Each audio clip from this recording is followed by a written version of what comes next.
Is the right to life inherent from the moment of conception?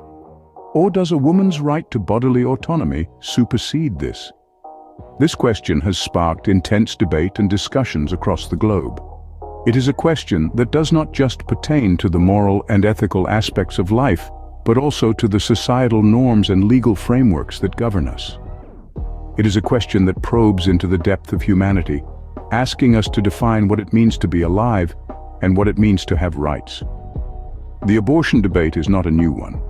It has been a discussion, heated arguments, and various legal battles for many years now. It is a topic that has consistently been at the center of our societal conversations, stirring emotions and challenging beliefs. It is a topic that has seen crusaders on both sides passionately presenting their viewpoints, trying to tilt the balance in favor of their belief systems. On one side of the debate, there are those who believe that life begins at conception. They argue that from the moment a sperm fertilizes an egg, A is formed, and that life has a right to live. This perspective is often backed by religious and moral beliefs, asserting that every life, no matter how small, is sacred and should be protected. On the other side of the abortion debate, there are those who advocate for a woman's right to bodily autonomy. They argue that a woman should have the right to make decisions about her body, including the decision to terminate a pregnancy. This argument is often rooted in the belief that women should have their bodies and their futures, and that their rights should not be dictated by societal norms or religious beliefs. But the abortion debate is not just a dichotomy. It is a multifaceted issue with numerous viewpoints and complexities. There are those who believe in exceptions for cases of rape, incest, or when the mother's life is in danger. There are those who believe in time limits for when an abortion can be performed. And there are those who believe that the decision should ultimately lie with the individual woman and her healthcare provider. Welcome to the multifaceted world of the abortion debate, a topic that has been at the forefront of societal conversations for decades. On the pro-choice side of the argument, advocates assert the principle of bodily autonomy. They maintain that women have the unassailable right to control their own bodies and make decisions about their reproductive health. This includes deciding whether to continue or terminate a pregnancy, a decision which they believe must be left in the hands of the woman and not dictated by society or any external influences. A fundamental part of this argument is the issue of women's health, a consideration often sidelined in the abortion debate. Pro-choice proponents argue that the provision of safe, accessible, and legal abortion services is essential for safeguarding women's health. Unsafe or backstreet procedures, they say, can lead to serious, even life-threatening complications. In some instances, these complications result in death, a tragic outcome that could be avoided if legal and safe alternatives were available. In the broader context of the debate, the pro-choice movement emphasizes the potential impact of unwanted pregnancies on a woman's life. Such a circumstance, they argue, can significantly disrupt her education, career prospects, and opportunities. Unwanted pregnancies can cause a woman to abandon her studies, limit her career advancement, or force her into poverty. Pro-choice advocates believe that women should not be compelled to bear such heavy consequences or to carry a pregnancy that could potentially jeopardize their future. They argue for women's right to choose, highlighting the potential harm that could arise from denying them this choice. Another key argument in the pro-choice debate revolves around pregnancies resulting from traumatic experiences, such as rape or incest.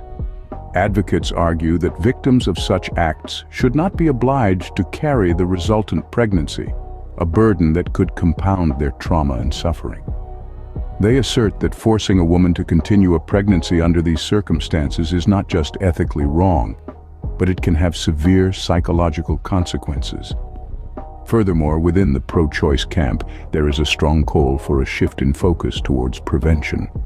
They advocate for comprehensive sex education and wider access to contraception, believing this could reduce the number of unwanted pregnancies and, consequently, the demand for abortions. They argue that by equipping women with knowledge and resources, they can make informed decisions about their reproductive health and prevent unwanted pregnancies. Many within the pro-choice camp advocate for a focus on preventing unwanted pregnancies through comprehensive sex education and access to contraception, thereby reducing the need for abortions. On the flip side, the pro-life stance is anchored in the belief in the right to life, an inherent human right. Advocates firmly uphold that a fetus, from the moment of its conception, is a biological member of the human species, and therefore deserves the same basic human rights as any other individual. To them, abortion is not just a medical procedure or a woman's choice, but a grave violation of these rights, an act equivalent to murder. Pro-lifers, however, are not simply against abortion. Propose and actively encourage viable alternatives to abortion. One such alternative is adoption, where a child, instead of being terminated, is given an opportunity to live a respectable life within a loving family. They also support a range of services for pregnant women contemplating termination, such as counseling and financial aid, to discourage them from taking this drastic step. Another significant argument revolves around the emotional and psychological repercussions of abortion. Pro-life proponents argue, often citing medical studies and statistical data, that the emotional trauma and psychological turmoil ensuing from an abortion can have enduring and severe impacts on a woman's mental health, sometimes leading to depression, anxiety, and even suicidal tendencies. The pro-life argument is also deeply entrenched in religious beliefs and moral values. Many religions, in their teachings, emphasize the sanctity and inviolability of life, shaping the viewpoint of their followers that abortion is morally reprehensible. Religious beliefs also play a significant part in the pro-life argument, with many religions holding that abortion is morally wrong based on their teachings on the sanctity of life. These are just some of the main arguments on either side of the abortion debate. This multifaceted issue is epitomized by a panorama of viewpoints and deeply entrenched convictions. Current advancements in politics, society, and law have reignited this debate, infusing additional controversy and contention. A recent surge in the adoption of stricter abortion statutes and prohibitions across numerous American states been one of the major catalysts. This has in turn sparked conversations about the longevity and future of Roe v. Wade. Roe v. Wade is an iconic Supreme Court case that has been a cornerstone for women's rights in the United States. This landmark decision came about in the year 1973. The ruling cemented a woman's constitutional right to opt for an abortion. It became a symbol of the fight against the control of women's bodies and their reproductive decisions. The conversation around abortion is more than just a question of legality, ethics, or medical feasibility. It invariably involves a deep and careful assessment of the societal, cultural, and personal values that shape our understanding of this issue.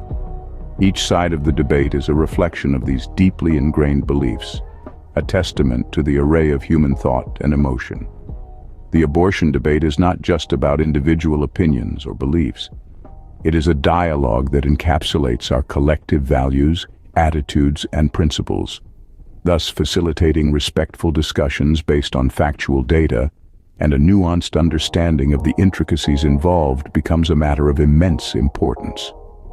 The abortion debate is ultimately about deeply held values and beliefs. It's therefore crucial to foster respectful conversations based on accurate information and an understanding of the complexities involved. Voiceover. In conclusion, the abortion debate is indeed a complex and multifaceted issue. From the pro-choice perspective, it's about safeguarding the rights of women to make autonomous decisions about their bodies and lives. From the pro-life perspective, it's about preserving the sanctity of life, even in its earliest stages. Given the depth and breadth of the viewpoints involved, it is essential to approach this debate with an open mind and a respectful attitude. It's crucial to remember that every individual's stance is influenced by a unique combination of personal experiences, societal norms, cultural backgrounds, and moral values. As we recap the main arguments from both sides, we understand that this debate is not merely about who is right or wrong. It's about acknowledging the complexity of the issue and fostering a space where differing views can coexist. It's about engaging in informed discussions that can pave the way for more nuanced understanding and hopefully more compassionate solutions. Encouraging continued conversation and education around this topic is vital. By doing so, we promote a culture of empathy and understanding where every voice is heard and every perspective is considered. As we continue to navigate this complex issue, it's crucial that we do so with understanding, respect, and a commitment to continued conversation and education. After all, the essence of any debate, including the abortion debate, lies not in the final verdict, but in the journey of exploration, understanding, and mutual respect.